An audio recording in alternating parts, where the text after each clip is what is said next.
एक रुद्राक्ष होता है, एक भद्राक्ष होता है। जम के बोलिए, क्या क्या होता है? एक रुद्राक्ष होता है, एक भद्राक्ष होता है।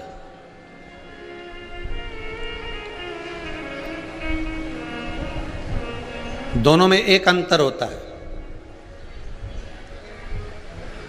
एक अंतर होता है। रुद्राक्ष पूर्ण तरह से गोल होगा, पूर्ण तरह से उसकी आकृति जो होगी वो गोल होगी, और भद्राक्ष की जो आकृति होती है वो पूर्ण तरह से गोल होते होते एक जगह से थोड़ा बैठक आ जाती है उसमें, भद्राक्ष।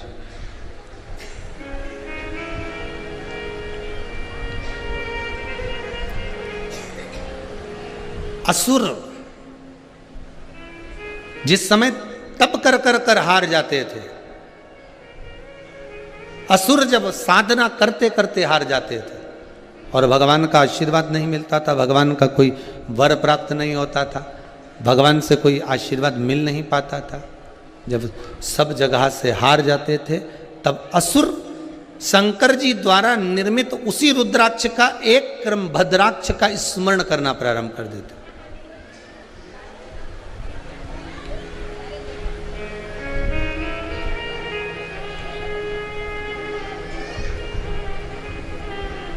रुद्राक्ष का ही एक प्रतिबिंब स्वरूप है, रुद्राक्ष का ही एक स्वरूप है भद्राक्ष।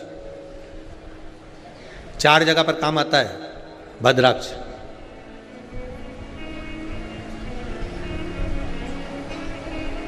महाराज, उधर इस पेट से जुड़ी हुई जो भी परेशानी हो, जितनी परेशानी पेट से जुड़ी हुई,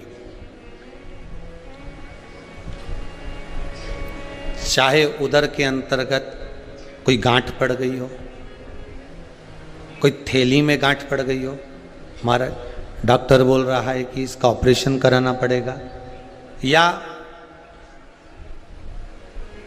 पेट से जुड़ी जितनी आदिक जितनी भी बीमारियां हो जाती, भद्राक्ष उस जगह पर काम आता है।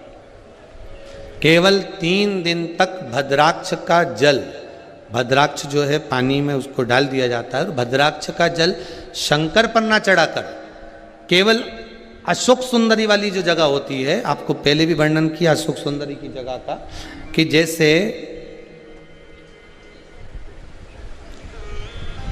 ये शिवलिंग है, ये जलाधारी है गौल, और इसके सामने जो चरण है जहाँ से पानी नीचे गिरता है बाबा का, उत्तर दिशा की ओर जाता है, तो बीच में एक मोटी सी जो लाइन होती है वो अशोक सुंदरी की जगह होती है। भद्राक्ष का जो जल होता है वो शंकर पर न चढ़ाकर अशोक सुंदरी वाली जगह पर चढ़ा दिया जाए, और उस जल को झेल कर लाया जाए, और उस जल का पान, अगर उदर में कितनी भी प्रॉब्लम चल रही हो, उदर में जुड़ी हुई कितनी भी परेशानी चल रही हो, मात्र 3 दिन भी अगर भद्राक्ष का पानी अशोक सुंदरी वाली जगह पर चढ़ाकर उसको पी लिया जाए, तो मात्र पहले दिन से ही आराम मिलना प्रारंभ हो जाता। भद्राक्ष के जल का इतना स्मरण, भद्राक्ष का जल। एक होता है रुद्राक्ष, दूसरा होता है भद्राक्ष।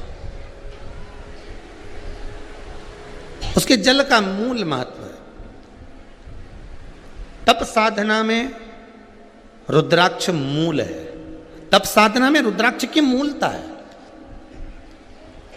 कई बार जिनकी चित्तवृत्ति, जिनका मन, जिनका विचार, जिनकी दृष्टि, जिनका भाव विद्या अध्ययन में नहीं लगता हो, मन उच्चिष्ट हो जाता हो, खेलने में ज़्यादा लगता हो, बच्चे चिड़चिड़े हो जाते हो, या चित्तवृत्ति कैसे भी भगवान में लग नहीं रही हो, या आपका भी मन भगवान की सेवा में नहीं लगता हो, दौड़ दौड़ के वही व्हाट्सएप में चले जाए, मोबाइल में चले जाए, फेसबुक में चले जाए, यूट्यूब पर चले जाए, कहीं थोड़ी सी देर के लिए कथा सुनने का मन करे फिर मन भटक जाए, या पढ़ने का मन करे कि अब मैं पूरी शिवपुराण में भी घर में पढ़ूंगी, या मैं भागवत पढ़ूंगी, या मैं रामायण पढ़ूंगी, और 2 दिन तो लेके बैठी, तीसरे दिन से मन में फिर वो उचिष्टपन आ गया कि कहाँ बैठ गई, मैंने कहाँ नियम ले लिया। तो ये जो चित्तवृत्ति में आ जाता है, मन उचिष्ट हो जाना, चाहे विद्या से हो जाए बच्चों का, चाहे किसी कार्य से हो जाए, मन की उचिष्टता में भी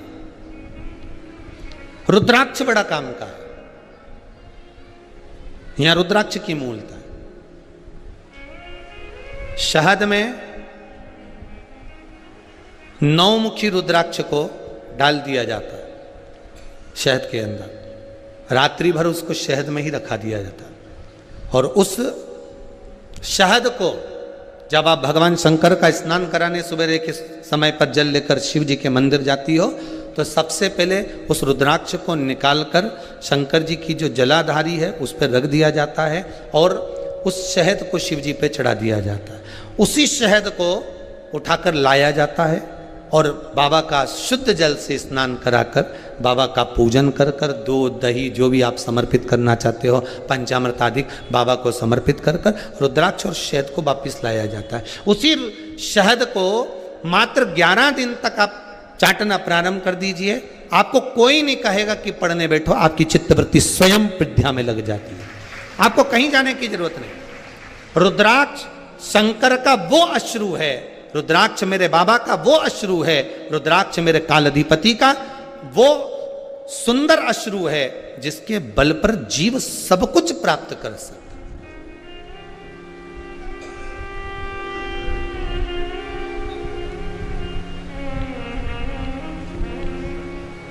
सब कुछ मिल सकता है। बस भरोसो दृढ़ चरणन के रो, विश्वास पूर्ण होना चाहिए। और मेरा शंभु विश्वास संसार के लोगों पर करोगे तो तोड़ देंगे, विश्वास संसार के मनुष्य पर करोगे तो तोड़ देंगे, पर विश्वास अगर देव अधिदेव महादेव पर होगा तो वो टूटेगा नहीं और दृढ़ होता चले जाएगा और प्रबल होता चले जाएगा और दृढ़ और प्रबल। शिव महापुराण की कथा कर रही है, विदवल उरुतपल को बाता कुंदुक का प्रहार कर कर माता पार्वती जी ने कुंदुक प्रहार कर कर उनका संहार कर दिया। शिव जी का नाम कुंदकेश्वर महादेव पड़ गया। कुंदकेश्वर महादेव को सबसे ज्यादा कोई चीज चढ़ती है तो सफेद पुष्प चढ़ता है। कौन सा पुष्प चढ़ता है? जम के बोलिए जरा, सफेद पुष्प। और बहुत अच्छे से ध्यान रखिएगा, कभी आपको अगर मौका मिले जीवन में और आपके यहाँ अगर सफेद फूल ज्यादा आ जाता हो तो 12 महीने शिवरात्रि आती है 12 महीने शिवरात्रि आती है। आप किसी कामना से अगर शंकर जी की आराधना कर रहे हैं या आप शिवरात्रि पर व्रत करें ना करें, 12 महीने शिवरात्रि आती है। आप प्रयास करना, एक कामना कर कर शंकर जी के शिवलिंग का और शंकर जी की जो जलाधारी है उसका शाम के समय, प्रदोष के समय पर, शिवरात्रि के दिन सफेद पुष्प की पंखड़ियों से शिव का श्रृंगार करना प्रारंभ कर दीजिए। जिस मंदिर में कोई नहीं जाए उस मंदिर में जाकर आप शिव का श्रृंगार करिए, श्रृंगार करो। आप दूसरा सोमवार आएगा, दूसरा शिवरात्रि आएगी ना, दूसरी महीने की जब शिवरात्रि आएगी तो आपको मालूम पड़ेगा कि आपने शंकर का जो पुष्प का श्रृंगार करा था, श्वेत पुष्प की पत्तियों का, सफेद फूल की पत्तियों का, कुंदकेश्वर महादेव के नाम से जो श्रृंगार करा था, उसका लाभ क्या हुआ। एक माता ने तो बड़ा सुंदर भाव लिखा है कि हमारे, अब पत्र ढूंढना पड़ेगा, कि हमारे घर के पास में मंदिर था, उस मंदिर का कुछ नाम नहीं था। जिसने भी लिखा हो, अगर लिखा है तो खड़ी हो जाओ, हम ढूंढेंगे पत्र। तो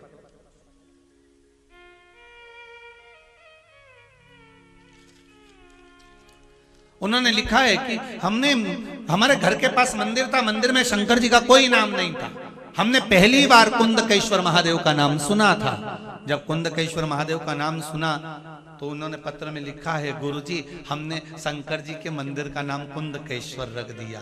तो अच्छा रहा कि बुरा रहा, हमारा तो कहना है इससे अच्छा कोई काम ही नहीं। जिस मंदिर का कोई नहीं नाम, तुमने नाम तो धर दिया।